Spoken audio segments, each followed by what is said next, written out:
Hi అండి, నమస్తే. నేను మీ దేవి. వెల్కమ్ టు నాదే క్రియేషన్స్. ఈరోజు వీడియోలో మనం లెఫ్ట్ ఓవర్ రైస్తో ఒక టేస్టీ రెసిపీని అయితే చూద్దాం. లెఫ్ట్ ఓవర్ రైస్తో బిర్యానీ, పులిహోర, లెమన్ రైస్, వామన్నం చాలా వెరైటీస్ చేస్తుంటాం కదా. మరి ఈరోజు వీడియోలో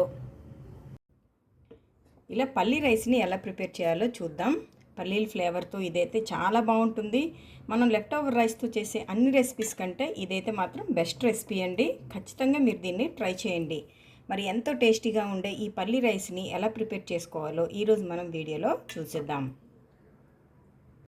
పల్లీ రైస్ కోసం ఇలా ఒక మిక్సర్ జార్ని తీసుకొని దాంట్లో పావు కప్పు కంటే కొంచెం తక్కువగా పల్లీలను యాడ్ చేసుకోండి. ఇవి ఫ్రై చేసి పొట్టు తీసి పెట్టుకున్న పల్లీలు. ఒకవేళ మీ దగ్గర కానీ ఫ్రై చేసినవి లేకపోతే ఫ్రై చేసైనా తీసుకోండి. మనం తీసుకునే క్వాంటిటీని బట్టి నాకు ఒక కప్పు అయితే రైస్ మిగిలింది కాబట్టి నేను ఇలా పావు కప్పు వరకు పల్లీలను తీసుకుంటున్నాను. దీంట్లోనే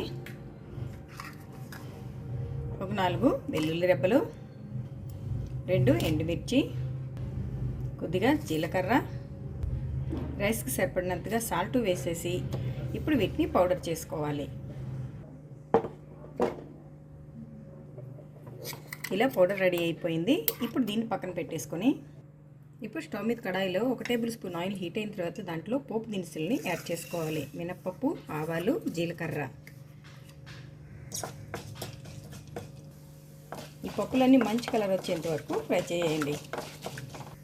ఈ పప్పులన్నీ కొద్దిగా ఇలా ఫ్రై అవుతున్నప్పుడే దీంట్లో 1 స్పూన్ జీడిపప్పును కూడా వేసేసి అలాగే దీంతోపాటు ఫ్రై చేసి పెట్టుకున్న పల్లీలను కూడా వేసేయండి.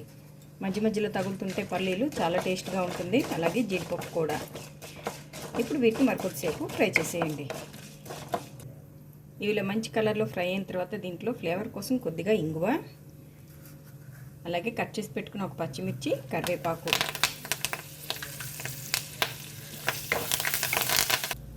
ఇవన్నీ ఇలా చక్కగా ఫ్రై అయిన తర్వాత ఇప్పుడు మనకి ఈ అన్నాన్ని వేసేసుకోండి.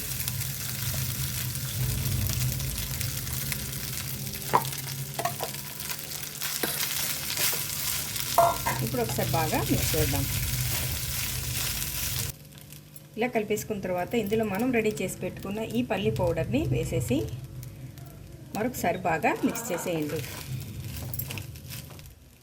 ఇలా మొత్తం కలిపేసుకున్న తర్వాత ఒక్క 2 మినిట్స్ పాటు ఇలా ఉంచేస్తే మనం వేసిన పౌడర్ తాలూకా ఫ్లేవర్స్ అన్నీ కూడా రైస్కి పట్టేసి టేస్ట్గా తయారవుతుంది. ఇలా 1 నిమిషం పాటు ఉంచేయండి. మనకి చక్కగా రెడీ అయిపోయింది. ఇప్పుడు స్టవ్ ఆఫ్ చేసేసి దీన్ని సర్వింగ్ ప్లేట్లోకి తీసేసుకుందాం.